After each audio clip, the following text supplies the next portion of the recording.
জান আমার বউ কেন রাগ করছে, আমার সাথে এত শ্রদ্ধা সম্মান নিয়ে কথা বলতো কেমন লাগে বলো, নাহলে তো আমি এখনই আসতাম। ঠিক আছে। এখন আসলে আমার আর রোজা থাকবে না। জান আমার বউ কেন রাগ করছে, আমার সাথে এত শ্রদ্ধা সম্মান নিয়ে কথা বলতো কেমন লাগে বলো, নাহলে তো আমি এখনই আসতাম। আমার জাস্ট বুকটা ভেঙে গেছে। এইভাবে মানুষ বিজয় উদযাপন করে। আসল নাম মোহাম্মদ নজরুল ইসলাম, যাকে আপনারা চেনেন আসিফ নজরুল নামে। মোহাম্মদ নজরুল ইসলাম নাম পাল্টে যেভাবে আসিফ নজরুল হয়েছেন, ঠিক একইভাবে খোলস পাল্টে এক এক সময় এক এক পাত্রে হাজির হয়েছেন। পাত্র আলাদা হলেও পাত্রী হিসেবে আসিফ নজরুল সবখানে ফিট। কতটা ফিট সেটা জানতে আজকের পুরো অনুসন্ধান। আসিফ নজরুল স্যার, তুমি আসলে কার? কথায় আছে প্রয়োজনীয়তায় উদ্ভাবনের জনক। আসিফ নজরুল স্যারকে নিয়ে আজকের অনুসন্ধানটাও প্রয়োজনের প্রেক্ষিতেই করতে হয়েছে। অনেক জরুরি ইস্যুর মাঝেও আসিফ নজরুল স্যারের ইস্যুটাকে প্রাধান্য দিতে হয়েছে, কারণ তার হাতে আমাদের ভবিষ্যৎ গড়ার দায়িত্ব দিয়েছি আমরা। ইতিহাস গড়ার পথে যাত্রা করা ট্রেনের চালক যদি ভুল পথে যাত্রা করে, তাহলে এই জাতি আর কখনোই গন্তব্যে পৌঁছতে পারবে না। আসিফ নজরুল ওরফে নজরুল ইসলামকে সামনে রেখে সুখের স্বপ্ন নিয়ে 18 কোটি যাত্রী যে ট্রেনে চেপে বসেছে, সেই ট্রেন ভবিষ্যতে কোন দিকে যাবে সেটা অনুমান করতে চালকের অতীত সম্পর্কে একটু জেনে আসা বাঞ্ছনীয়। আসিফ নজরুলের অতীত কেমন সেটা জানার আগে ভারতীয় গোয়েন্দা সংস্থা বাংলাদেশে কিভাবে তাদের অপতৎপরতা চালায় সেটা একটু বুঝে আসতে হবে। বাংলাদেশের রয়ের প্ল্যান অনুযায়ী মোট 3টি লেয়ার কাজ করে। প্ল্যান এ সরাসরি ভারতের পক্ষে ঘোষণা দিয়ে কাজ করা, যেটা গেল 15 বছর আওয়ামী লীগ এবং হিন্দুরা করেছেন। রাষ্ট্রীয় গুরুত্বপূর্ণ প্রতিষ্ঠানগুলোতে বড় বড় পদ পদবি নিয়ে এরা সরাসরি ভারতের এজেন্ডা বাস্তবায়ন করেছে বাংলাদেশে। এমনকি শেখ হাসিনা নিজে ঘোষণা দিয়ে ভারতের পক্ষে কাজ করার কথা স্বীকার করেছেন। আমরা ভারতকে যে দিয়েছি সেটা ভারত সারা জীবন মনে রাখবে। দ্বিতীয় লেয়ারে থাকা রয়ের সদস্যরা কাজ করে গোপনে। তারা সরাসরি ভারতের পক্ষে কথা না বললেও ভারতীয় দূতাবাসের সাথে তাদের সার্বক্ষণিক যোগাযোগ রেখে ভারতের প্রয়োজনে সবকিছু করে থাকে। তৃতীয় লেয়ারে থাকা রয়ের সদস্যরা সবচেয়ে ভয়ঙ্কর। এদেরকে সাধারণ দৃষ্টিতে দেখে মনে হবে প্রচণ্ড ভারত বিরোধী, কিন্তু গোয়েন্দাদের প্রথম 2টি লেয়ার যখন অকৃতকার্য হয়, তখন সবশেষ লেয়ারটি কৌশলে দাঁড়িয়ে যায়। আর এই লেয়ারে যারা থাকে তাদের পরিচয় যখন প্রকাশ পায়, তখন আসলে কিছুই করার থাকে না। যে কারণে এদের ব্যাপারে অতি সাবধানী হওয়া অত্যন্ত জরুরি। এই শ্রেণীর ভারতীয় এজেন্টদেরকে সবচেয়ে বেশি কৌশলী হতে হয়, কারণ তাদেরকে ডুয়েল রোল প্লে করে দুই পক্ষকেই খুশি রাখতে হয়। এই ধরনের গোয়েন্দা এজেন্ট নির্বাচনে ভারতীয় গোয়েন্দাদের কিছু সুনির্দিষ্ট চাহিদা থাকে। এসব ক্ষেত্রে যারা আওয়ামী চেতনাধারী, দুশ্চরিত্র, ইসলাম বিদ্বেষী এমন ধরনের সব ব্যক্তিদেরকে বাছাই করা হয়। অন্তরে আওয়ামী চেতনা লালন করলেও প্রকাশ্যে তাদেরকে বিপরীত রূপে আত্মপ্রকাশ করানো হয়। এ ধরনের এজেন্ট তৈরিতে 1 যুগ 2 যুগ, আবার কখনো তারও বেশি সময় লেগে যায়, যাতে তাদের পেছনের ইতিহাস মানুষ ভুলে যায়। দেখতে কিছুটা নিষ্পাপ, শ্রুতিমধুর, বাকপটু গোছের এসব এজেন্টদেরকে দিয়ে কখনো কখনো সাধারণ ভারত বিরোধীদের চাইতেও কঠোর ভাষায় ভারতকে আক্রমণ করানো হয়, যা দেখে মনে হবে এরা প্রচণ্ড ভারত বিরোধী। আর এভাবেই তাদেরকে ভারত বিরোধী শিবিরে ধীরে ধীরে জনপ্রিয় করে তোলা হয়। এবং অত্যন্ত যৌক্তিক কারণে আজকে ভারতের বিরুদ্ধে আমাদের স্বাধীনতার ডাক দিতে হবে, ভারতের বিরুদ্ধে আমাদের সার্বভৌমত্বের ডাক দিতে হবে। আসিফ নজরুল ভারতের সেই দীর্ঘমেয়াদী প্ল্যান সি এর অংশ কিনা সেটা বুঝতে আমাদেরকে আরও 32 বছর পেছন থেকে শুরু করতে হবে। 19 জানুয়ারি 1992। 1975-এর 15ই আগস্ট থেকে 1981 সাল পর্যন্ত 6 বছর ভারতীয় মগজ ধোলাইয়ের পর দেশে ফেরেন শেখ হাসিনা। শেখ হাসিনা দেশে ফেরার 15 দিনের মাথায় জিয়াউর রহমানকে হত্যা করে ভারত। জিয়াউর রহমান যেভাবে আন্তর্জাতিক মহলের কাছে জনপ্রিয় হয়ে উঠছিলেন, তাতে ভারতের মাথা ব্যথার কারণ হয়ে দাঁড়ায়, যে কারণেই তাকে হত্যা করে এরশাদকে ক্ষমতায় বসানো হয়।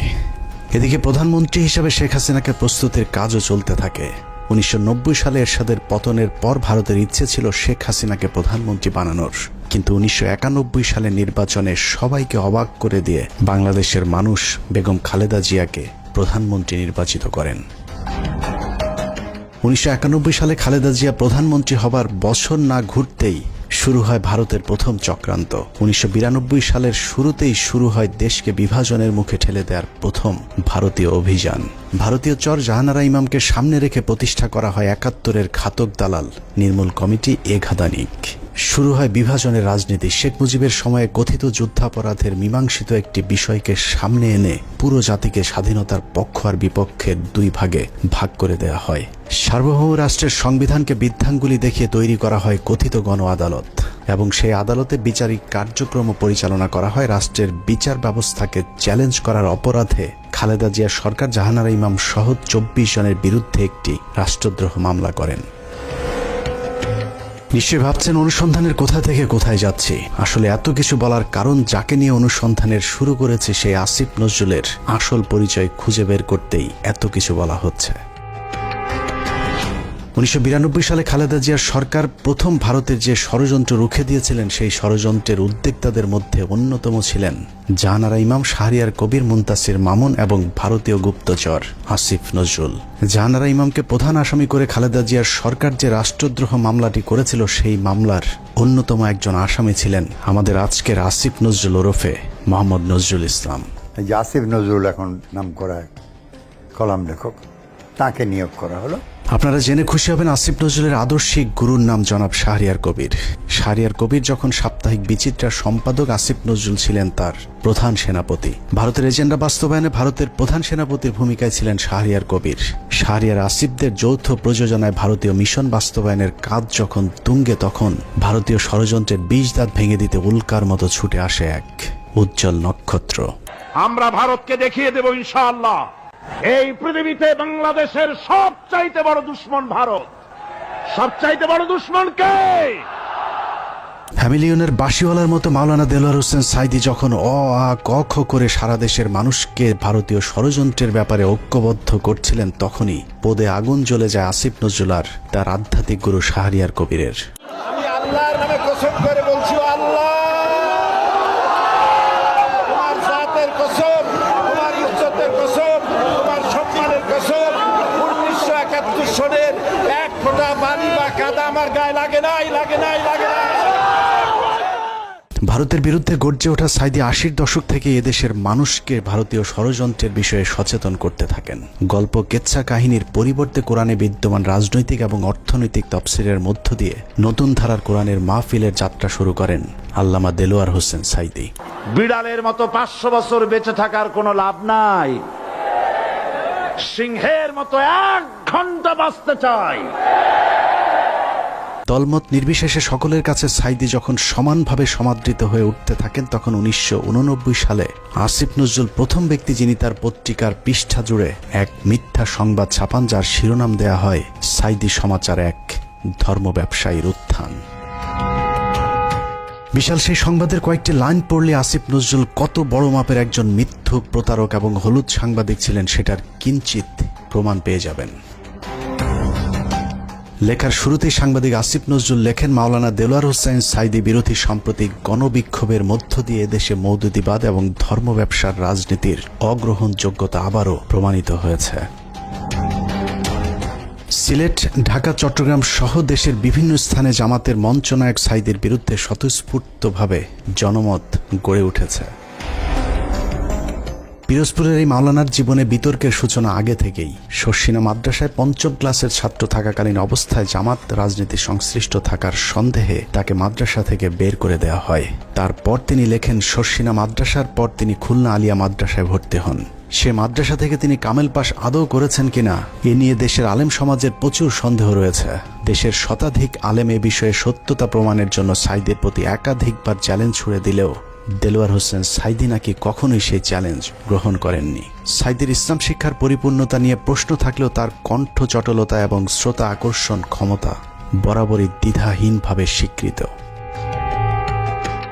বিভিন্ন টকশোতে ব্যক্তিগত আক্রমণ করার বিরুদ্ধে সবক দেয়া আসিফ নজরুল তার সেই লেখায় দেলোয়ার হোসেন সাইদিকে চরমভাবে ব্যক্তিগতভাবে আক্রমণ করেছিলেন। তিনি লিখেছেন, বিভিন্ন সূত্রের দেয়া তথ্য অনুযায়ী স্বাধীনতা যুদ্ধের আগেই কণ্ঠ সম্পদকে অবলম্বন করে সাইদি পিরোজপুরের গড়ের হাটে সুর করে আতর, তসবিহ, ধর্মীয় পুস্তক বিক্রি করে জীবিকা নির্বাহ করতেন। এরপর গুরুত্বপূর্ণ দুটি লাইন আছে, সেই লাইনগুলো আপনাদেরকে জানানোর আগে আসিফ নজরুল দেলোয়ার হোসেন সাইদিকে নিয়ে সম্প্রতি একটি বক্তব্য দিয়েছেন, সেটা দেখে আসা যাক। একমাত্র দেলোয়ার হোসেন সাইদি ছাড়া আমার জানা মতে আর কি, বাকি সবারই আপনার যতটুকু আমি পড়াশোনা করেছি ইনভলভমেন্ট ছিল। হঠাৎ করে দেলোয়ার হোসেন সাঈদীকে নির্দোষ দাবি করা আসিফ নজরুল 1986 সালে কি বলেছিল সেটা তার সেই লেখাতেই রয়েছে। আসিফ নজরুল প্রথম ব্যক্তি যিনি দেলোয়ার হোসেন সাঈদীকে যুদ্ধাপরাধী হিসেবে অভিযুক্ত করেছিলেন। তিনি লিখেছেন, সাঈদী স্বাধীনতা যুদ্ধের সময় পাক হানাদার বাহিনীর প্রত্যক্ষ সহযোগিতায় লিপ্ত ছিলেন। তিনি ধর্মের দোহাই দিয়ে গনিমতের মাল হিসাবে গড়েরহাট বন্দরের হিন্দু সম্প্রদায়ের বাড়িঘর লুট করেছেন এবং মদন নামে একজন হিন্দু ব্যবসায়ীর দোকান ঘর ভেঙে দিয়ে নিজের বাড়িতে নিয়ে গেছেন বলেও দাবি করেছেন আসিফ নজরুল। মুক্তিযুদ্ধের পর সাঈদী দীর্ঘ সময় পালিয়ে থাকেন এবং 10 বছর পর নাকি নিজ গ্রামে আসেন।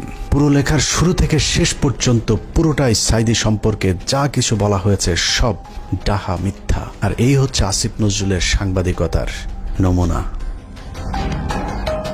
আসিফ নজরুল নিজের খোলস পাল্টানোর সময় মাঝে একবার এই লেখার ব্যাখ্যা দিয়েছিলেন, যেখানে তিনি বলেছিলেন শাহরিয়ার কবিরের দ্বারা প্রভাবিত হয়ে নাকি তিনি সাঈদী সম্পর্কে এসব লিখেছিলেন। কিন্তু এটা শুধু একটা চুরি কিংবা ছিনতাইয়ের ঘটনা নয়। এই লেখার মাধ্যমে দেলোয়ার হোসেন সাঈদীর বিরুদ্ধে যুদ্ধাপরাধের অভিযোগ উঠতে শুরু করে এবং তারই ফলশ্রুতিতে আওয়ামী লীগ সরকার দেলোয়ার হোসেন সাঈদীকে আটক করে এবং দীর্ঘ 1 যুগ জেলখানায় বন্দী থাকার পর শাহাদাত বরণ করেন দেশবরেণ্য এই আলেম। আসিফ নজরুলের এক লেখায় একজন নিষ্পাপ মানুষের জীবন কেড়ে নিয়েছে। অতএব দেলোয়ার হোসেন সাঈদীর হত্যাকাণ্ডের জন্য আসিফ নজরুল প্রত্যক্ষভাবে দায়ী। আসিফ নজরুল যে আগাগোড়া একজন চেতনাধারী লোক সেটা গণজাগরণ মঞ্চের সময়ও প্রমাণিত হয়েছে। আসিফ নজরুলের নাকের ডগায় গণজাগরণ মঞ্চের নামে বাংলাদেশের বিচার ব্যবস্থাকে গণধর্ষণ করা হলেও আসিফ নজরুল গণজাগরণ মঞ্চের ব্যাপারে একদম টু শব্দ পর্যন্ত করেননি। বস্তুত শাহবাগের গণজাগরণ মঞ্চ সেই আসিফ নজরুলদেরই ঘাতক দালাল নির্মূল কমিটির ফসল।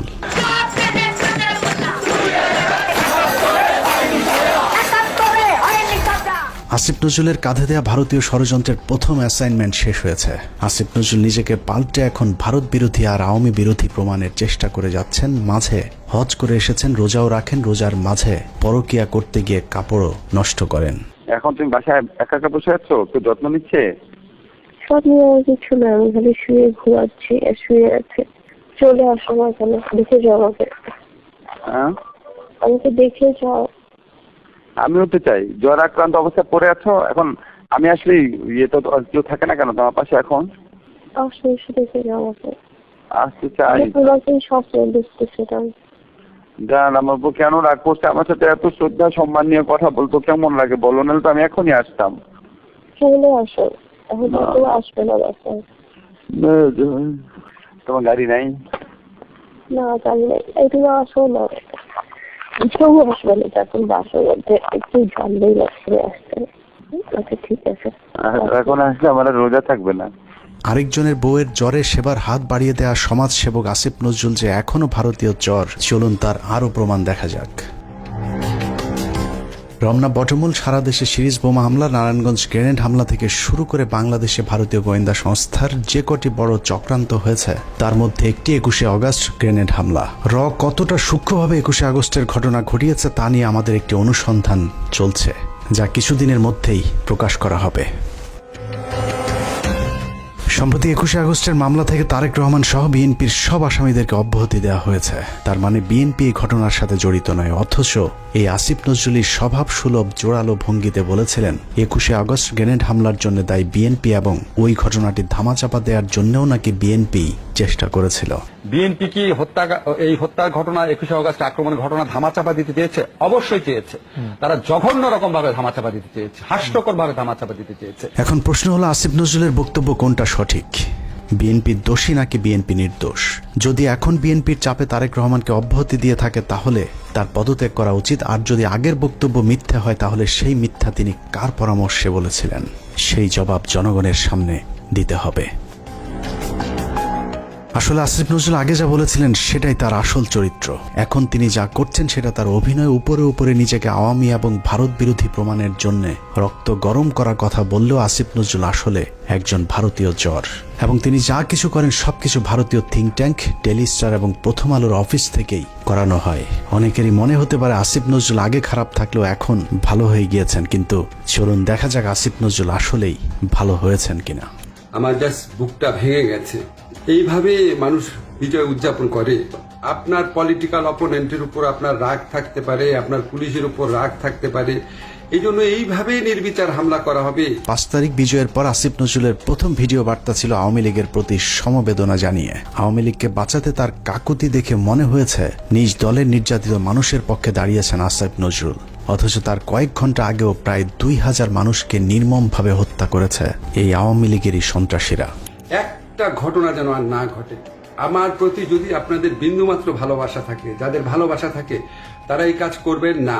আসিফ নজরুল সেই উপদেষ্টা যার কার্যালয় থেকে শেখ মুজিবের ছবি নামাতে সবচেয়ে বেশি সময় লেগেছে। আসিফ নজরুলের বাসায় প্রায় 2 মাস পালিয়েছিলেন সামন্তলাল সেন, যিনি জ্বালাও পোড়াও নাটকের মূল হোতা। আসিফ নজরুল তার চাচা শ্বশুর জাফর ইকবালকে আটক না করে দেশ থেকে পালিয়ে যেতে সুযোগ করে দিয়েছেন। অথচ 5 তারিখের 1 সপ্তাহ আগে যিনি আন্দোলনকারী ছাত্রদেরকে পাকিস্তানি রাজাকার বলে সরকারকে ছাত্র হত্যায় উস্কে দিয়েছিলেন। আসিফ নজরুল খুনের মামলার আসামি আনোয়ার হোসেন মঞ্জুকে পুলিশ আটক করার 1 ঘন্টার মাথায় ছেড়ে দিতে বাধ্য করেছিলেন। এই ঘটনায় আসিফ নজরুল তার এক সাংবাদিক বন্ধুর মাধ্যমে 5 কোটি টাকা নগদ ঘুষ নিয়েছিলেন। ঘটনাটি তদন্ত করলেই বেরিয়ে আসবে আসিফ নজরুলের তদবিরে আনোয়ার হোসেন মঞ্জু ছাড়া পেয়েছিলেন কিনা। অথচ মঞ্জুর ইত্তেফাক পত্রিকা গেল 15 বছর হাসিনার দালালি করেছে এবং আন্দোলনের সরাসরি ছাত্রদের বিরুদ্ধে অবস্থান নিয়েছিল ইত্তেফাক পত্রিকা। আসিফ নজরুল সেই উপদেষ্টা যার ইশারায় সাবের হোসেন চৌধুরী সহ একের পর এক আওয়ামী লীগের হত্যা মামলার আসামিরা জামিনে ছাড়া পাচ্ছেন। সূত্র জানিয়েছে প্রতিটি জামিনে আসিফ নজরুল মোটা অঙ্কের টাকা নিচ্ছেন। সব শেষ ঝিনাইদহের বিচারক জামিন দিতে না চাইলে তাকে ছুটিতে পাঠানোর ভয় দেখিয়ে ঝিনাইদহের আওয়ামী লীগের সাবেক এমপিকে জামিন দিতে বাধ্য করেন আসিফ নজরুল। ঝিনাইদহে নাশকতা ও হত্যা মামলায় গ্রেপ্তার আওয়ামী লীগের সাবেক 2 সংসদ সদস্যকে অন্তর্বর্তীকালীন জামিন দিয়েছে আদালত। আসিফ নজরুলের চাপে বিভিন্ন থানায় মামলা নিতে গড়িমসি করছে পুলিশ। কারণ আসিফ নজরুল গণহারে আসামিদের বিরুদ্ধে মামলা না দেওয়ার জন্য আওয়ামী লীগের পক্ষে দাঁড়িয়েছিলেন। তার দাবি শত শত মানুষের বিরুদ্ধে মামলা দেয়া যাবে না। অথচ আন্দোলনের সময় আওয়ামী লীগের হাজার হাজার সন্ত্রাসীরা ছাত্র হত্যায় অংশ নিয়েছিল। অথচ আসিফ নজরুল গণহারে মামলার বিপক্ষে। ঢালাও মামলার একটা খুব মারাত্মক একটা প্রকোপ দেশে দেখা দিয়েছে। এটা আমাদেরকে অত্যন্ত বিব্রত করে। এরই মধ্যে যেসব হত্যা মামলা হয়েছে তার অধিকাংশ আসামিকে ধরার কোনো তৎপরতা নেই। প্রায় সবখানে আওয়ামী লীগের লোকজন যেভাবে বুক ফুলিয়ে ঘুরে বেড়াচ্ছে তাতে মনে হচ্ছে এ যেন দেখার কেউ নেই। 15ই আগস্ট জাতীয় দিবস বাতিল করা হয়েছিল, সেই রায় স্থগিত করা হয়েছে আসিফ নজরুলের নির্দেশে। সবচেয়ে ভয়ঙ্কর বিষয় হলো যে ছাত্রদের প্রতিনিধি হিসেবে আসিফ নজরুল উপদেষ্টার পদ বাগিয়ে নিয়েছেন। সেই ছাত্রদের কতজন জুলাই হত্যাকাণ্ডে নিহত হয়েছিলেন তাদের সংখ্যাও এখন পর্যন্ত সঠিকভাবে গণনা করা হয়নি। যারা আহত হয়েছিল তাদেরও খোঁজ নিচ্ছে না সরকার। উন্নত চিকিৎসার অভাবে আহত অনেকেই মৃত্যুর দিকে এগিয়ে যাচ্ছে। অথচ আগস্টেই বলা হয়েছিল তাদেরকে উন্নত চিকিৎসার জন্য বিদেশে পাঠানো হবে। বাস্তবে এখন পর্যন্ত একজনকেও বিদেশে পাঠানো হয়নি উন্নত চিকিৎসার জন্য। আমার এই শরীরে আমি কি করতে পারবো? যার হাত নাই সে শরীরে কি করতে পারবে? যার পা নাই তার সে কি? এখানে দেখেন চোখে অনেক গুলি আছে। আমার এলাকাতে আমার ছোট ভাই আমার একসাথে আন্দোলন করছে, ওর মাথার ভিতরে এখনো 2টা গুলি আছে। ইস্তিয়াক না, ও কি করবে? আমাদের পুনর্বাসনের একটা ব্যবস্থা করা উচিত। কি করতেছে টাকা তো কি করতেছে ওগুলা? আমরা কি উন্নয়নের, আমরা কি আর কি দেশ সংস্কারের অংশ না? এদেরকে এইভাবে অমূল্য, এদেরকে টিস্যু হিসাবে এখন ফেলে দেওয়া হয়েছে। টিস্যু, এরা এখন টিস্যু। আমিও আন্দোলনে ছিলাম, হয়তো আল্লাহ আমার শরীর সুস্থ রাখছে, আমি আল্লাহর কাছে লাখো শুকরিয়া করি। কেন লাখো শুকরিয়া করি জানেন? কারণ কি আমি যদি গুলি খেতাম, আমি যদি আহত হইতাম, কেউ দেখতে আসতো না আমাকে, কেউ দেখতে আসতো না আমাকে। আজকে এদের প্রত্যেকটি আজকে এখানে দাঁড়ায় তাদেরকে আন্দোলন করতে হচ্ছে। কেন তারা আন্দোলন কেন করবে? বিডিআর হত্যাকাণ্ডের মূল রহস্য উদ্ঘাটনে একটি কমিশন গঠন করার কথা থাকলেও সেটা এখনো পর্যন্ত করা হচ্ছে না। জানা যায় আসিফ নজরুলের প্রভাবে আটকে আছে বিডিআর হত্যাকাণ্ডের তদন্ত কমিটি গঠন। আমি major Mohammad Zahidi Ahsan Habib, retired, BDR হত্যাকাণ্ডের একজন প্রত্যক্ষদর্শী। বহুদিন আগে থেকে শুনে আসছি বিডিআর হত্যাকাণ্ডের পুনর্বিচার শুরু হবে, কিন্তু আজ পর্যন্ত কোনো অগ্রগতি দেখতে পাইনি। এই পিলখানা হত্যাকাণ্ড, যে পিলখানা হত্যাকাণ্ডের সাথে সরাসরি আওয়ামী সরকার বা ভারতীয়রা জড়িত ছিল, সেই পিলখানা হত্যাকাণ্ডের বিচারের কোনো অগ্রগতি এখনো নাই। গত 4 মাস 4টি ডেট পড়ার পরেও তারা মুক্তি পায় নাই। কোর্ট বিভিন্ন অজুহাতে জামিন শুনানি দীর্ঘায়িত করছেন। এদিকে পিলখানা হত্যাকাণ্ডে বলির পাঠা বিডিআর জওয়ানদের মামলায় 5 তারিখের পর 3টি জামিন শুনানি হয়েছে। প্রথমটিতে আসিফ নজরুল পিপি নিয়োগ দেওয়ার সময় পায়নি, দ্বিতীয় শুনানির একদিন আগে পিপি নিয়োগ দেওয়া হলেও পিপি নাকি মামলার নথি দেখার সময় পাননি, আর তৃতীয় শুনানিতে নথি পড়ার জন্য আরও কয়েকদিন সময় চেয়েছেন রাষ্ট্রপক্ষ। এভাবেই হাইকোর্ট দেখানো হচ্ছে দেশপ্রেমিক জওয়ানদেরকে। ৫ তারিখের পর এরই মধ্যে 2 জন বিডিআর জওয়ানের জেলখানায় রহস্যজনক মৃত্যু হয়েছে। এতে বিডিআরের অন্য সদস্যরাও আতঙ্কে আছেন বিডিআর হত্যাকাণ্ডের ঘটনা ধামাচাপা দিতে তাদেরকেও ধীরে ধীরে অসুস্থতার নামে হত্যা করা হতে পারে।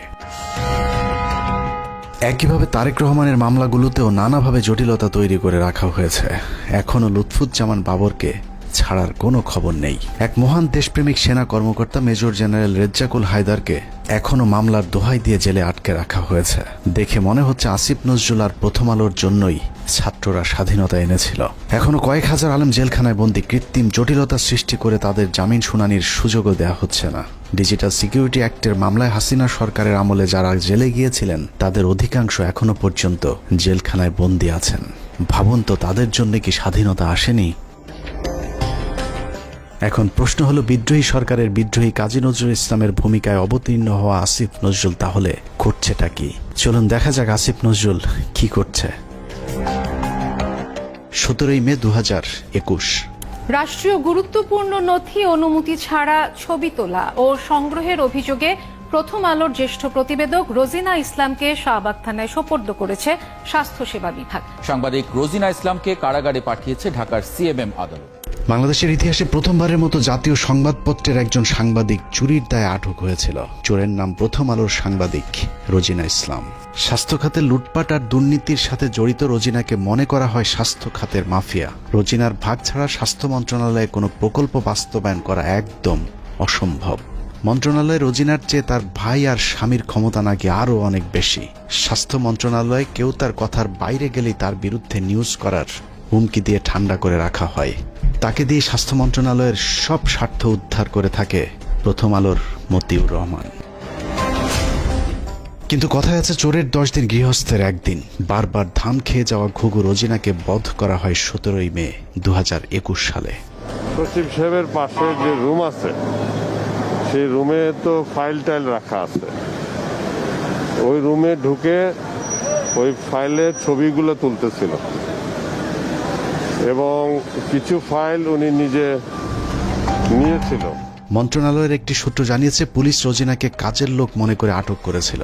কাজের লোকের মতো দেখতে রোজিনা কেন ফাইল ঘাটাঘাটি করছেন এটা চোখে পড়তেই পুলিশ তাকে আটকায়। পুলিশের কাছে বারবার নিজেকে সাংবাদিক পরিচয় দিলেও রোজিনার বেশভূষা দেখে পুলিশ তা বিশ্বাস করেনি।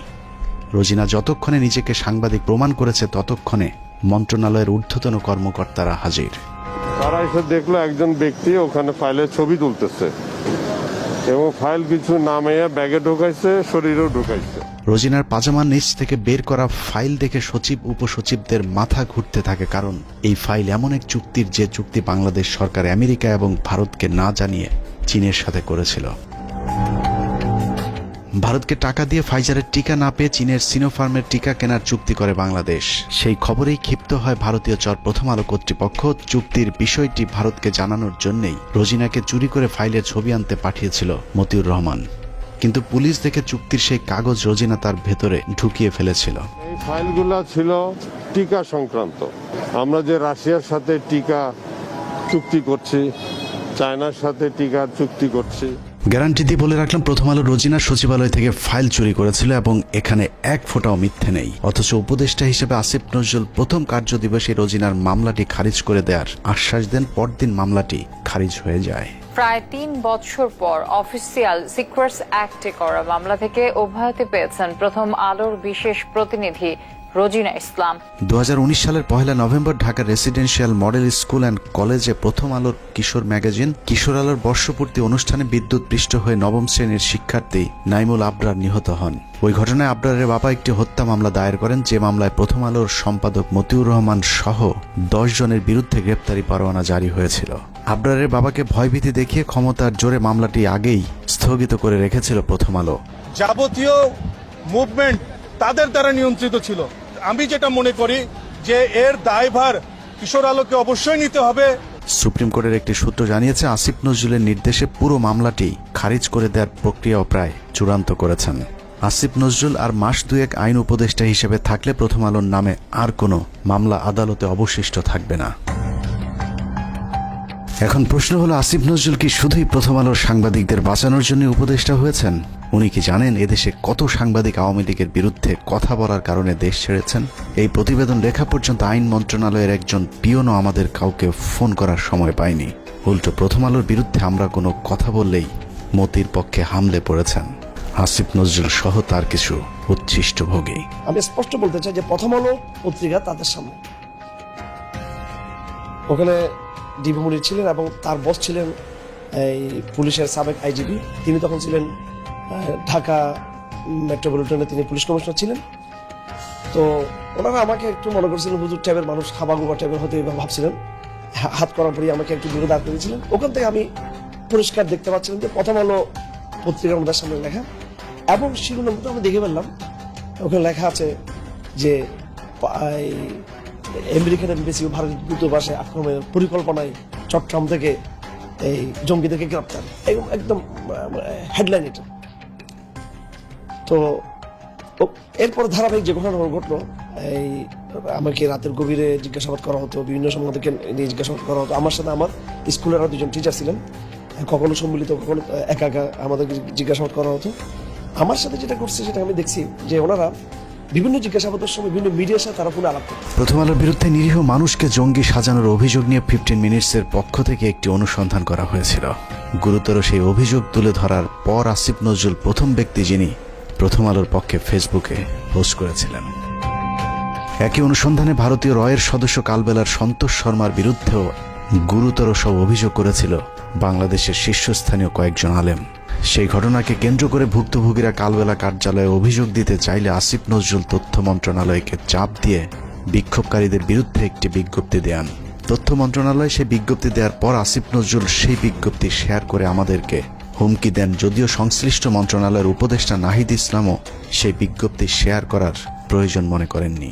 প্রশ্ন হলো, আসিফ নজরুলের আগ বাড়িয়ে কেন সেই বিজ্ঞপ্তি শেয়ার করতে হলো? আসিফ নজরুল এবং প্রথম আলোর প্রভাব কতটা শক্তিশালী সেটা বুঝতে দুটি ঘটনা তুলনা করা যাক। ডক্টর মোহাম্মদ ইউনূসের সরকার গঠনের পর ব্রিগেডিয়ার জেনারেল এম শাখাওয়াত সরকারের মুখপাত্রের ভূমিকায় ছিলেন। এটা অনেক বড় পার্টি এবং I have lot of respect for Awami League. বঙ্গবন্ধুর স্বপ্ন ছিল নষ্ট করবেন না, এটা আপনার নষ্ট করার কোনো অধিকার নাই। পার্টিকে রিঅর্গানাইজ করেন, একটা পলিটিক্যাল পার্টির মতো যেভাবে থাকে, ইলেকশন আসলে ইলেকশন কন্টেস্ট করবেন। আওয়ামী লীগের পক্ষে শাখাওয়াতের এক বক্তব্যে মন্ত্রণালয়ে ছাড়তে হয়েছে প্রভাবশালী এই উপদেষ্টাকে। এবার চলুন প্রথম আলো আর আসিফ নজরুল কত শক্তিশালী সেটা দেখা যাক। 5টা মিনিটের লেগে তুই খালি একটু আয়া পর, তোরে মাইরা আমি ঘুমামু ভাই, আমার ঘুম হয় না, তোরে মাইরা ঘুমামু, তুই একটু আয় ভাই, তুই নিশুজা দাদা, তোর মায়ে ঘুমায়, তোর মায়ে।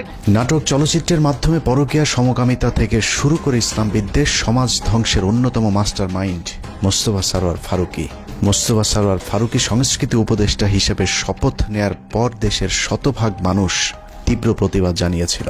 তারপরেও ফারুকীকে সরানো যায়নি, কারণ আসিফ নজরুল এবং প্রথম আলোর যুগ্ম সম্পাদক আনিসুলের অনেক পুরাতন নারী সাপ্লায়ার মোস্তফা সরোয়ার ফারুকী। আসিফ নজরুল দাবি করেছেন তিনি ফারুকীর উপদেষ্টা হবার বিষয়ে কিছুই জানেন না, কিন্তু আমাদের হাতে আসা তথ্য বলছে আসিফ নজরুল ফারুকীর অনেক পুরাতন বন্ধু। প্রায় এক যুগ আগে ফারুকী এবং তিশার বিয়েতে হাতে গোনা যে কজন মানুষ দাওয়াত পেয়েছিলেন, আসিফ নজরুল সেই ভাগ্যবানদের মধ্যে একজন। মোস্তফা সরোয়ার ফারুকীর মন্ত্রণালয়টিও আসিফ নজরুলের নিজে ছেড়ে দেয়া মন্ত্রণালয়। এবার প্রশ্ন আসতে পারে, ফারুকীর সাথে আসিফ নজরুলের সম্পর্ক আছে ঠিক আছে, কিন্তু প্রথম আলোর সাথে ফারুকীর সম্পর্কটা আসলে কি? এটাই আজকের অনুসন্ধানের সবচেয়ে গুরুত্বপূর্ণ বিষয়। আসিফ নজরুলের মতো হানি ট্র্যাপে পড়ে যারা প্রথম আলোর হয়ে কাজ করতে বাধ্য হন, তাদের জন্য প্রথম আলোর সবচেয়ে বড় ফাঁদ হচ্ছে মেরিল প্রথম আলো, এবং সেই সাথে সম্প্রতি যোগ হয়েছে চরকি নামে আরেকটি প্রথম আলোর ওটিটি প্ল্যাটফর্ম। চরকি নামক ওটিটির চক্করে ফেলে বিভিন্ন নায়িকার মডেলদের ক্যারিয়ার গড়ে দেওয়ার লোভ দেখিয়ে আসিফ নজরুলদের মতো খদ্দের সংগ্রহ করে প্রথম আলো। নায়িকা মডেলদের সাথে বিশেষ মুহূর্তের ভিডিও ধারণ করে আজীবনের জন্য জিম্মি করা হয় রাষ্ট্রের বিভিন্ন গুরুত্বপূর্ণ পদে থাকা ব্যক্তিদেরকে। এই ফাঁদ তৈরিতে সবচেয়ে গুরুত্বপূর্ণ ভূমিকা পালন করে রেদওয়ান রনি আর মোস্তফা সরোয়ার ফারুকী, যার আড়ালে থেকে সব কলকাঠি নাড়েন প্রথম আলোর সাংবাদিক আনিসুল হক। মোস্তফা সরোয়ার ফারুকীর মতো একজন লম্পট কিভাবে উপদেষ্টা হলেন সে বিষয়ে সিদ্দিকুর রহমানকে প্রশ্ন করা হয়েছিল। প্রশ্ন করতে অভিনেতা সিদ্দিকুর রহমান বলেন, সবই ভারতের খেলা। রিহাবে আছিল ফারুক, এটা তো জানি আমি। যখন রিহাবে ছিল তো অহংকার খাইনিও জানি আমি। এটা ইউনিভার্সাল ট্রুথ। সালারা দেখবি যে মানুষটাকে 90% মিডিয়ার মানুষ তাদের বিরোধী, 10% তার পক্ষের লোক পাওয়া যাবে কিনা সন্দেহ। সেই মানুষটা আমি পুরো অবাক হয়ে গেলাম। সরে তার বানাইছে প্রথম আলো, এটা তো প্রথম আলো, বেসিক্যালি প্রথম আলো, বুঝছি? ডেইলি স্টার প্রথম আলো। উইকিপিডিয়ার তথ্যানুযায়ী ট্রান্সকম গ্রুপের মালিকানাধীন মিডিয়া স্টার লিমিটেডের অধীনে প্রথম আলোর মাধ্যমে পরিচালিত চরকি নামক প্রতিষ্ঠানটির প্রধান পরিচালনা কর্মকর্তা রেদওয়ান রনি, আর চরকিতে সবচেয়ে বেশি কন্টেন্টের যোগানদাতা মোস্তফা সরওয়ার ফারুকী। নারী খেকো আনিসুল, ফারুকী আর রনি 3 মাফিয়ার হাতে জিম্মি হয়ে আছে বাংলাদেশের মিডিয়া জগৎ। প্রথম আলো চক্রের ফাঁদে পা দিয়ে অনেক অভিনেত্রী অন্ধকার জগতে জড়িয়েছে, আবার যারা তাদের ফাঁদে পা দিতে রাজি হয়নি তাদেরও ক্যারিয়ার ধ্বংস হয়ে গিয়েছে। তো আজকাল তো দেখা যাচ্ছে শেখ হাসিনার তারাইয়া যেই জিনিসটা হয়েছে, সেখানে সেই উপদেষ্টারা মানে উচ্ছিষ্ট করছে দেশটাকে। যেমন ফারুকীর জন্য যখন এই ডক্টর ইউনূস বাইরে গেল, রাস্তাঘাট ভাইঙ্গা মানে শেখ হাসিনার মতে তার বয়দায় করতে চাইছে, সে নির্লজ্জভাবে নতুন উপদেষ্টাদের সাথে শপথ নিয়ে চাকরি করা শুরু করলেন, একদিনও চাকরি মিস করেন নাই। এই ফারুকী তো একটা সময় দেখতাম গাঞ্জা ছাড়া কিছু খায় না, হ্যাঁ। তারপরে তার একটু উন্নত হইলো অপি করিম রেসাইরা, তার আগে বন্যার সাথে ছিল, তার আগে যে গান গাইছে কালী মহিলাটা ভুলে গেছে নামটা, ভুলে গেছে। তারপরে সে এতটাই অমঙ্গলজনক ছিল যে তার ভাই ব্রাদাররা যে প্রথম 4 জন তো জীবন এরা জীবন, আমরা যখন শুটিং করতেছি আশুতোষ জন্য বাইনোকুলার, তিন্নিকে ওরা যৌন হয়রানি এবং তাকে শারীরিকভাবে মানসিকভাবে এতটাই ভারাক্রান্ত করছিল। আমরা মামুন আমাকে বলছে যে আপনার আশুতোষ শুটিংটা বন্ধ করে দিই, এবং একাধারে তো আমি তো গাঁজা খেতে দেখছি, পরবর্তীতে শুনলাম তিনি ফারুকী রিহাব করে আসছে। এটা আমার কথা না, এটা একদম আপনারা যারা ভীষণভাবে ওনার সাথে সম্পৃক্ত সিদ্দিক এখনো বলতেছে যাচ্ছে গেল। এই ফারুকীর কর্মকাণ্ড শুনবেন। আমি রাজীব নামে ওদের তখন 69-এর সময় একটা এডিট খারাপ একটা কথা বলছে, আমি বললাম যে এই কথাটা তোমার মুখে মানায় না, তুমি কেন বললে যে এখান থেকে শিখছে। আমি উদাহরণস্বরূপ ওইখানকার এডিট দিলে বললাম তোজু এইটা ওইটা ওইটা। ফারুকী এতটাই মানে তখন গান্ধা চোটে ভুলে গেছে গে, সবই দরজা আটকাইয়া সব এডিগুলো রেখে আমাকে মাঝখানে এমন অপমান করলো, তোজু এরকম এরকম সেরকম। আমি না হতভম্ব হয়ে গেলাম। ওর এইটুকু মাথা ছিল না তখন, নন ম্যাট্রিক বা ম্যাট্রিক হইলে যা হয়, পড়াশোনার তো মানে গদবাধা কিছু নেই। পোটেনশিয়াল কি দিছে, 3 4 তারপরে মানে যা তা আর কি। আবার আমারটা সময় পরকিয়া, এখন আমার প্রেমের কথা বলতে পারে, বলতেই পারে। তো আগে বলবো আপনারা উচ্ছিষ্ট করেন না দেশটাকে। ফারুকী আমি মেনে নিলাম, অনেক শিল্পী তোমাকে বাধাই দিয়েছে। এভাবে প্রথম আলো কেন্দ্রিক এক সিন্ডিকেট গড়ে উঠেছে মিডিয়া পল্লীতে, যাদেরকে সুবিধা দিতে আসিফ নজরুলের মাধ্যমে ফারুকীকে উপদেষ্টা বানিয়েছে প্রথম আলো। যে কারণে হানি ট্র্যাপের শিকার আসিফ নজরুল সারা জীবন গণতন্ত্রের পক্ষে কথা বলেও গোটা দেশের মানুষের মতামতকে উপেক্ষা করে ফারুকীকে উপদেষ্টা করে রাখতে বাধ্য হন। বর্তমান সরকারের প্রথম আলো চক্রের আরেক গুরুত্বপূর্ণ সদস্য প্রধান উপদেষ্টার প্রেস সেক্রেটারি শফিকুল আলম। 5 আগস্টের আগে কখনো শফিকুলের নাম কেউ শুনেছেন কিনা তার সন্দেহ আছে। তারপরেও 15 বছর হাসিনার বিরুদ্ধে চুপ থাকা শফিকুল হঠাৎ করেই রং পাল্টে হয়ে গেলেন বিদ্রোহী সাংবাদিক। ডক্টর মোহাম্মদ ইউনূসের ভারত বিরোধী পলিসির কারণে শফিকুল আলম এখন ভারতের বিরুদ্ধে কথা না বললেও তিনি সরকারের ভেতরে বসেই ভারতের এজেন্ডা বাস্তবায়ন করছেন। 5 আগস্টের 4 দিন পর 9 তারিখে বাংলাদেশে হিন্দু নির্যাতনের মিথ্যে অভিযোগ তুলে শাহবাগে হিন্দুদের যে সমাবেশ হয়েছিল, সেই সংবাদ এএফপিতে প্রচার করে তিনি প্রথম বাংলাদেশে হিন্দু নির্যাতনের বিষয়টি আন্তর্জাতিক স্বীকৃতি দিয়েছিলেন, যে বিষয়টি তিনি ফেসবুকে পোস্ট করেছেন। এছাড়া রাহুল আনন্দের বাড়িতেও আন্দোলনকারীরাই নাকি অগ্নি সংযোগ করেছে এমন মিথ্যা গুজবও তিনি তার ফেসবুকে ছড়িয়েছিলেন। ডক্টর ইউনূসের আদেশ মান্য করতে ইদানিং শফিকুল হিন্দুদের উপর নির্যাতনের বিষয়টি অস্বীকার করলেও প্রেস সেক্রেটারি হবার আগ পর্যন্ত তিনি হিন্দু নির্যাতনের মিথ্যা গুজব তার ফেসবুকে প্রচার করেছেন, যা এখনও তার ফেসবুক ওয়ালে গেলে পাওয়া যায়। শফিকুলের আসল পরিচয় জানতে তার কিছু পুরাতন ফেসবুক পোস্ট দেখলেই চলবে। 2020 সালে শেখ মুজিবের ব্যবহৃত জিনিসের প্রদর্শনীতে গিয়ে মুজিবের পছন্দের কালো কোট পরে ছবি পোস্ট করেছিলেন শফিক। অতীতে আওয়ামী প্রীতি এবং ইসলাম বিদ্বেষী এরকম অনেক পোস্ট রয়েছে শফিকুলের ফেসবুকে। 5 তারিখের পরেও অভ্যাসজনিত কারণে নিজের মুজিব প্রেম এবং ইসলাম বিদ্বেষী চিন্তার বহিঃপ্রকাশ ঘটছে তার বিভিন্ন লেখনীতে। 5 তারিখ শেখ মুজিবের মূর্তি ভাঙার ভিডিও শেয়ার করে শেখ মুজিবকে ইন্ডিপেন্ডেন্ট হিরো আখ্যা দিয়েছিলেন কথিত আওয়ামী বিরোধী সাংবাদিক শফিকুল আলম। আগস্টের 9 তারিখে শেখ মুজিবের নামের পরিবর্তে হযরত ইব্রাহিম আলাইহিস সালামের নামে এক্সপ্রেসওয়ের নাম পরিবর্তনে বেজায় কষ্ট পেয়েছিলেন শফিকুল আলম। শফিক লিখেছিলেন, শেখ মুজিবের নামের পরিবর্তে ইব্রাহিম আলাইহিস সালামের নাম দেওয়াটা একটা ফাজলামো। যারা মুজিবের নামের জায়গায় ইব্রাহিম আলাইহিস সালামের নাম চেয়েছেন তাদের বিচারের দাবি করে শফিকুল আলম লিখেছিলেন, যদি নাম পরিবর্তন করতেই হয় তাহলে ইব্রাহিমের নামের পরিবর্তে যোগেন্দ্রনাথ মণ্ডলের নাম দেয়া হোক। 15 বছর শেখ হাসিনা লুটপাটের উদ্দেশ্যে করা কোনো প্রকল্প নিয়ে শফিকের এত খারাপ লাগেনি যতটা মডেল মসজিদ করাতে লেগেছে। বিটিভির টকশোতে গিয়ে শফিক ক্ষোভ জানিয়ে বলেছেন, মডেল মসজিদ কেন বানাতে হবে? এই যে সরকারি ব্যয় আমার এত 560টা মসজিদ কেন করতে হবে? আমাদের মসজিদের কি অভাব পড়ছিল? বিএনপির ব্যাপারেও চরম বিদ্রোহী শফিকুল আলম। 5 তারিখের পর বিএনপি 3 মাসের মধ্যে নির্বাচন চাইলে শফিকুল বলেছিলেন, বিএনপি হাসিনাকে ক্ষমতা থেকে নামায়নি, অতএব বিএনপির কথা মতো তত্ত্বাবধায়ক সরকার তাদের মেয়াদ নির্ধারণ করবে না। সবকিছুর পর এখানেও প্রশ্ন আসতে পারে, প্রথম আলোর সাথে শফিকুল আলমের সম্পর্কটা কি? শফিকুল আলম সবশেষ এএফপির বাংলাদেশ ব্যুরো চিফ হিসেবে কাজ করেছেন। প্রধান উপদেষ্টার প্রেস সচিব হওয়ার আগে তার জায়গায় তিনি প্রথম আলোর জঙ্গি বিষয়ক বিশেষ সাংবাদিক সাবিহা আলমকে বসিয়ে এসেছেন। যেই সাবিয়ার বিরুদ্ধে 15 মিনিটসের অনুসন্ধানে দেখানো হয়েছিল কিভাবে তিনি মেজর জিয়াউল হকের বাবাকে হুমকি দিয়ে মিথ্যে জবানবন্দি নিয়েছিলেন। আপনি বলছেন যে জিয়া হচ্ছে একরোখা এবং ধর্মান্ধ ছিল, এই বক্তব্যগুলিও আপনি কোন পরিস্থিতিতে দিচ্ছেন? তখন যে পরিস্থিতি ছিল ওই পরিস্থিতির শিকার হয়ে আমি এটা বলতে পারি। এটা না হলে আপনাদের ওইটা মানে অত্যাচার হয়ে যেত, আমিও তো হয়তো আয়না করে থাকতে। উনি বললো যে আমি সাংবাদিক ও news I report against something, মানে উনি নাকি উনি বিশেষ সাংবাদিক বলে যে জানেন আপনারা কিন্তু ক্ষতি হতে পারে, দেখো আমি একটু চেক করতেছি, বুঝলেন? মানে যদি আমি মানে ওনার পক্ষে আনসার না করি তাইলে আমারও তো আয়না করে মানে কিডন্যাপ করে ফেলি। প্রথম আলোর মতিউরের আরেক বন্ধু টিআইবির নির্বাহী পরিচালক ইফতেখারুজ্জামান, তাকে বসানো হয়েছে দুদক সংস্কার কমিশনের চেয়ারম্যানের পদে। 75 বছর বয়সী ইফতেখারুজ্জামান এক স্বৈর শাসক হিসেবে নিজের পদ আঁকড়ে বসে আছেন টিআইবিতে, যেখানে তার নিজের বিরুদ্ধে অভিযোগ রয়েছে টিআইবির রিপোর্ট জালিয়াতির। যেহেতু সরকারের সাথে ডক্টর ইফতেখারুজ্জামান বা টিআইবির যে নির্বাহী পরিচালক, ওনার সাথে কিন্তু সরকারের উচ্চ পর্যায়ে একটা ধর্মরম বা যোগাযোগ আছে। বিশেষ করে তখনকার প্রধানমন্ত্রী খুব প্রভাবশালী উপদেষ্টা জনাব এসপি ইমাম ও ঘর বলা যায় উনি খুব স্নেহভাজন ছিলেন।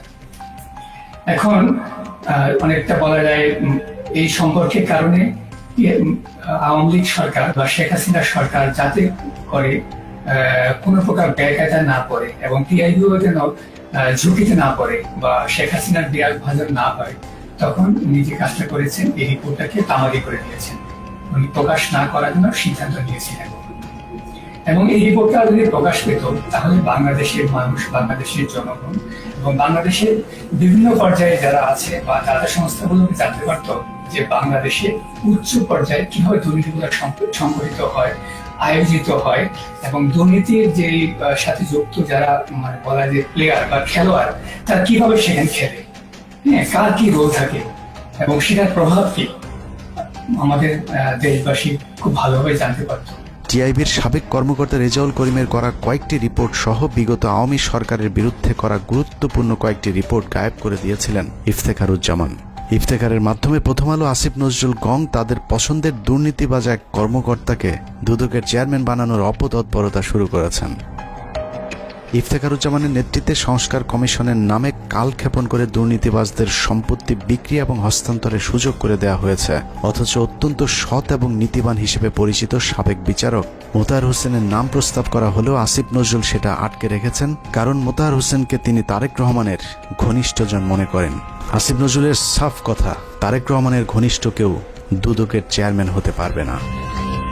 71 টিভির টকশো রিজার্ভ আলোচক, জঙ্গি বিশেষজ্ঞ ভারতীয় আরেক রয়ের এজেন্ট ডেইলি স্টারের সাংবাদিক গোলাম মর্তুজা। 2018 সালে নির্বাচনের আগেও তারেক রহমান আর খালেদা জিয়াকে জঙ্গিদের নেতা বলা মর্তুজা হঠাৎ করে আওয়ামী বিরোধী ভিডিও আপলোড করা শুরু করেন ইউটিউবে। সেখান থেকে প্রথমে ডেইলি স্টার, সবশেষ আসিফ নজরুল মাহফুজ আনামের তদবিরে যুক্তরাষ্ট্রের প্রেস সেক্রেটারির পদ বাগিয়ে নিয়েছেন আওয়ামী এই সাংবাদিক। আর এই সবকিছুই হচ্ছে ভারতীয় চক্র প্রথম আলো ডেইলি স্টারের পরামর্শে। হঠাৎ করে রং পাল্টানো গোলাম মর্তুজা আওয়ামী লীগের দালালিটা পুরোপুরি এখনো ছাড়তে পারেননি। দুদিন আগেও গোলাম মর্তুজা ডিবিসির টকশোতে বলেছেন সরকার শেখ মুজিবকে জাতির পিতা না মানলেও শেখ মুজিব নাকি আরও শক্তিশালী হয়ে ফিরে আসবেন বাংলাদেশে। আর এটাই হচ্ছে সাংবাদিক গোলাম মর্তুজার আসল চেহারা। বঙ্গবন্ধু জাতির জনক হিসেবে যেভাবে ছিল সেভাবে থাকতে দিলেই সবচেয়ে ভালো হতো। বঙ্গবন্ধুকে ব্যবহার করা হয়েছে, সেই বঙ্গবন্ধুর আরেকবার মূল্যায়ন হবে এদেশে। এভাবে প্রথম আলোর সব আওয়ামী চেতনাধারী বুদ্ধিজীবীদেরকে সরকারের গুরুত্বপূর্ণ সব জায়গায় বসিয়ে প্রথম আলো আর ভারতের অবস্থানকে শক্তিশালী করছেন আসিফ নজরুল। আসিফ নজরুল যে মন থেকেই সবকিছু করছেন তা নয়, অনেক কিছু সে না চাইলেও করতে হচ্ছে, কারণ আসিফ নজরুল অনেক আগে থেকেই তার আলু আরেকজনের খেতে বর্গা দিয়ে রেখেছেন। এই আলুর দোষে পুরো আইন মন্ত্রণালয় এখন আওয়ামী লীগ দখলে নিয়েছে। আসিফ নজরুল যেন নীরব এক দর্শক। বিষয়টা একদমই হাস্যকর নয়। আপনি কি জানেন আসিফ নজরুলের ব্যক্তিগত সহকারীকে? আসিফ নজরুলের ব্যক্তিগত সহকারী হচ্ছেন শামসুদ্দিন মাসুম, যিনি তত্ত্বাবধায়ক সরকার ব্যবস্থা বাতিলের মূল হোতা সাবেক প্রধান বিচারপতি ABM খায়রুল হকের ব্যক্তিগত সহকারী ছিলেন। নরেন্দ্র মোদীর সবশেষ নির্বাচনে জয়ী হবার পর শেখ রেহানার সাথে সফর সঙ্গী হয়েছিলেন আসিফ নজরুলের পিএস শামসুদ্দিন মাসুম। আপনার কাছে নিশ্চয় অবাক লাগছে যে খায়রুল হকের কারণে বাংলাদেশের সব সংকটের সূচনা তার পিএস কিভাবে আসিফ নজরুলের পিএস হয়। শুধু পিএস নয়, আইন মন্ত্রণালয়ের সব কলকাঠি নাড়ছেন শামসুদ্দিন মাসুম। আসিফ নজরুলকে ভাঙিয়ে মাসুম এরই মধ্যে শুরু করেছেন ব্যাপক চাঁদাবাজি। মাসুমের বিরুদ্ধে অভিযোগ উঠেছে রেবেকা মোহাম্মদ মিমি নামে এক নারীকে বিয়ের আশ্বাস দিয়ে গর্ভে সন্তান দিয়ে ছুঁড়ে ফেলার।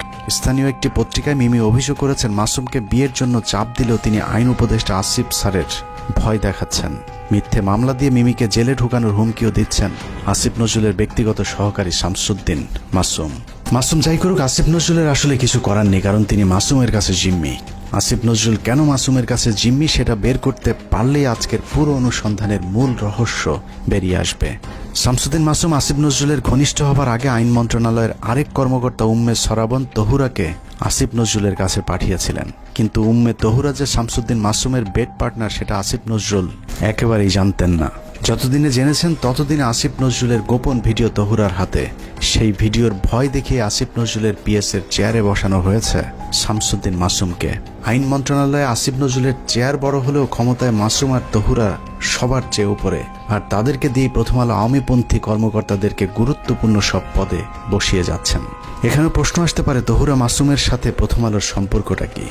আসিফ নজরুলকে হানি ট্র্যাপে ফেলা উম্মে তহুরা ছিলেন প্রথম আলোর সাংবাদিক। এ ধরনের অভিযানে কাজে লাগাতেই প্রথম আলো তহুরাকে জুডিশিয়াল সার্ভিসে চাকরি নিয়ে দিয়েছিলেন। অনেকদিন আগে প্রথম আলো রয়ের রোপণ করা সেই গাছে এখন ফল ধরতে শুরু করেছে, আর আসিফ নজরুল সেই ফলের ছুঁড়ে ফেলা বিচির মতো অসহায়। মাসুমের মাধ্যমে আসিফ নজরুল তার নিয়োগ বদলি বাণিজ্য চালিয়ে যাচ্ছেন। সূত্র জানিয়েছে আসিফ নজরুল তার স্ত্রীকে আমেরিকা পাঠানোর প্রস্তুতি নিয়েছেন এবং 5 তারিখের পর থেকে দুহাত ভরে টাকা কামাচ্ছেন এবং সেই টাকা যুক্তরাষ্ট্রে পাচার করবেন বলেও তার এক ঘনিষ্ঠ সূত্র জানিয়েছেন। এরই মধ্যে তার ঘনিষ্ঠ এক সাংবাদিকের মাধ্যমে $1.3 মিলিয়ন দিয়ে বাড়ি কেনার চেষ্টা করছেন আসিফ নজরুল। আপনি সংস্কার আমার তো এই সংস্কারের প্রতি এখনো বিশ্বাস নাই। তো আসিফ নজরুল, আপনি এত ছাত্রদের নিয়ে এত চিল্লাপাল্লা করেন, হই হুড়স্থুল করেন যে সংস্কার করে নাকি উল্টাইয়া দিবেন, তো আপনি একজন বিচারপতি নিয়োগ দিচ্ছেন কেন? এই সংস্কারটুকু না করে একজন বিচারপতি নিয়োগ দিচ্ছেন কেন? এভাবেই চলছে আসিফ নজরুলের সংস্কার। একদিকে ভারতীয় গোয়েন্দাদের শাখা অফিস ডেইলি স্টার প্রথম আলোর এজেন্টদেরকে বিভিন্ন জায়গায় বসানো হচ্ছে, অন্যদিকে আওয়ামী লীগকে বাঁচানোর সব চেষ্টা চালিয়ে যাচ্ছেন আসিফ নজরুল। মাঝখানে যে স্বপ্ন নিয়ে মানুষ জীবন দিল তাদের সেই স্বপ্ন অঙ্কুরেই বিনষ্ট হবার পথে। তারপরেও আমাদের দেশের কিছু মানুষ স্বপ্ন দেখে আসিফ নজরুলের হাত ধরে এই দেশ সিঙ্গাপুর হবে। তাদের সাথে আমিও একটু স্বপ্ন দেখতে চাই, আর সেই স্বপ্ন বাস্তবায়ন করতে হলে বাস্তবেও কিছু একটা হতে হবে। কিন্তু আসলেই কি বাস্তবে কিছুই হচ্ছে? আসিফ নজরুল সারা জীবন প্রবাসীদের জন্য মায়া কান্না করে আসলেও কার্যত প্রবাসীদের জন্য কোনো পদক্ষেপ নেওয়া হয়নি, অথচ সেই মন্ত্রণালয়টি এখন তার অধীনেই। এখনও সৌদি, মালয়েশিয়া, সিঙ্গাপুর সহ মধ্যপ্রাচ্যে যেতে আগের মতোই বাড়তি টাকা গুনতে হয়। এখনও কেউ মারা গেলে তাদের লাশ আনার টাকাটাও ওই পরিবারগুলোর জন্য বোঝা হয়ে দাঁড়ায়। সারা বছর ভারতের বিরুদ্ধে কথা বলে বিডিআর হত্যাকাণ্ড ধামাচাপা দেওয়ার চেষ্টা করছে আসিফ নজরুল। বিডিআর জওয়ানদের ছাড়ার কোনো ব্যবস্থা নেই। আওয়ামী বিচারকেরা এখনো পর্যন্ত তাদের বিচার কার্য চালিয়ে যাচ্ছেন। আওয়ামী লীগ আমলে জেলে যাওয়া রাজনৈতিক বন্দীরা এখনো জেলে পচে মরছেন, অথচ আসিফ নজরুলের কোনো ভ্রুক্ষেপ নেই। তারেক রহমানের বিরুদ্ধে মামলাগুলোর ক্ষেত্রে আইনের দোহাই দিয়ে আটকে রাখা হয়েছে। মাহমুদুর রহমানের মতো বিপ্লবীকে আইনের দোহাই দিয়ে জেলে ঢোকানো হয়েছে। কথায় কথায় আইন শেখানো আসিফ নজরুলকে উত্তর দিতে হবে কোন আইনে শেখ হাসিনাকে ক্ষমতা থেকে সরানো হয়েছে। আসিফ নজরুল উপদেষ্টাই বা হয়েছেন সংবিধানের কোন ধারায়? পুলিশ ধরার পর 3 হত্যা মামলার আসামি মুন্নি শাহ কোন আইনে ছাড়া পেলেন? রাতের আধারে আনোয়ার হোসেন মঞ্জুর কাছ থেকে 5 কোটি টাকা নিয়ে তারপর তাকে ছাড়তে বাধ্য করা সংবিধানের কত নম্বর অনুচ্ছেদে বর্ণিত আছে? আইন উপদেষ্টার চাচা শ্বশুর হলেই কি হত্যা মামলার ওয়ারেন্টের আসামিকে বিদেশে পাঠিয়ে দেওয়া যায়? তাহলে জাফর ইকবালকে আসিফ নজরুল কোন আইনে পালিয়ে যেতে সাহায্য করেছেন? সারা দেশে হত্যা মামলার আসামিরা নির্দ্বিধায় কোন আইনের বলে ঘুরে বেড়াচ্ছেন? বাংলাদেশের সংবিধানের কোন ধারায় তাদেরকে বাঁচানো হচ্ছে? পরিস্থিতি দেখে মনে হচ্ছে প্রথম আলোর তত্ত্বাবধানে সরকারের একটি অংশ আওয়ামী লীগকে বাঁচানোর আপ্রাণ চেষ্টা চালিয়ে যাচ্ছে। এত কিছুর পরও বিএনপি জামায়াতের এক শ্রেণীর নেতারা প্রথম আলো ডেইলি স্টারকে বাঁচাতে তাদের পাশে গিয়ে দাঁড়িয়েছে, অথচ 15 বছরে বাংলাদেশকে জঙ্গি রাষ্ট্র বানানোর কারিগর এই প্রথম আলো। শুধু বাংলাদেশ নয়, খালেদা জিয়া এবং তারেক রহমানকে জঙ্গিদের নেতা হিসাবে সারা পৃথিবীর কাছে তুলে ধরেছে এই প্রথম আলো ডেইলি স্টার। 2024 সালে বলে রাখলাম, প্রথম আলোকে ভারত মুক্ত করতে না পারলে এদেশকে আবারও ভুগতে হবে। সমস্যা হলো যেদিন বুঝবেন সেদিন আর কিছুই করার থাকবে না। ভারত আর আওয়ামী লীগ যদি আরেকবার সুযোগ পায় তাহলে এই দেশকে আর কখনোই স্বাধীনতার সূর্য দেখতে দেওয়া হবে না।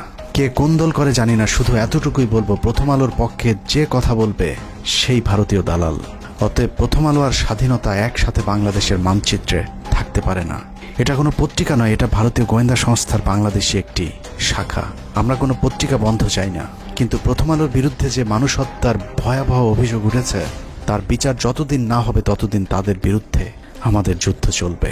তাদের পাশে যে দাঁড়াবে তাকেই শত্রু হিসেবে চিহ্নিত করা হবে। আল্লাহ হাফেজ।